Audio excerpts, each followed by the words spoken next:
This is the greatest event in my life in '69, other than the landing on the moon that I watched with several officers.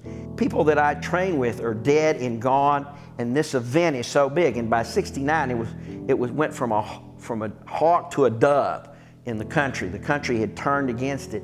And in the back of my head, I'm missing the biggest event. I mean, I didn't tell anybody. I'm a mental health professional, but I felt like it. And all of a sudden, we had a new mental health officer come in. And within his first month, he gets Vietnam orders, and he's married, and his wife slices her wrist to whatever, and it's chaos. And it was the light I went into my commanding officer who'd served in World War II, whatever. He was now a mental health officer. And I said, I don't know who's talking to me, but I'll take his spot. And I only had 3 months, and I had served my 2 years active. I didn't have to go. And my father, I was sole surviving son because my father was in World War II. So I didn't have to go, but I volunteered. And within 3 months, in January of '70, I was on a plane to Vietnam. And the rest is history. I mean, my whole life changed.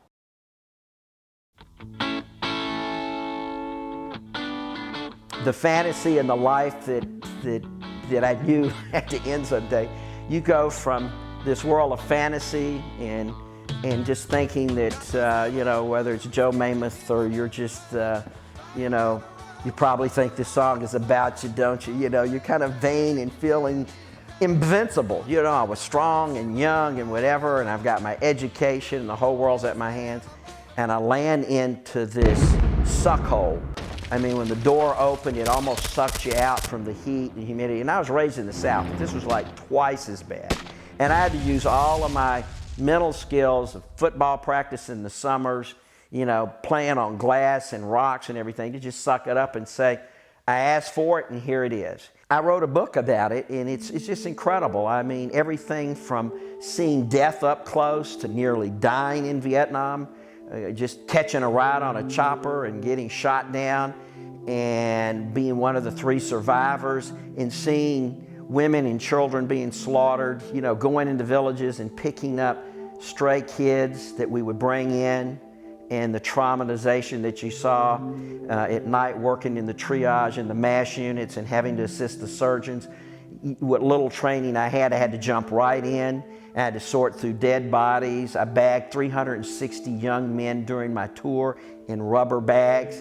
Had to tag them, identify them, what parts were left. Had to write everything up. This is at night. I mean, it's 24/7 for a year. It was like forever, from January through December. I actually got a Christmas drop from Nixon, a Christmas drop of '70, but the Vietnamese they wanted more money for the 747s that just come out to land, and the general wouldn't agree, so I had to spend my extra week of my 2-week drop in a target zone with rockets coming in waiting to get my plane home because they wouldn't let the 747s in. I mean, everything, the whole year was like that. Nothing made sense. I got injured about 2 months before I got out. It wasn't serious enough to be evac'd out, so I did my R&R and healing and was reassigned to another hospital.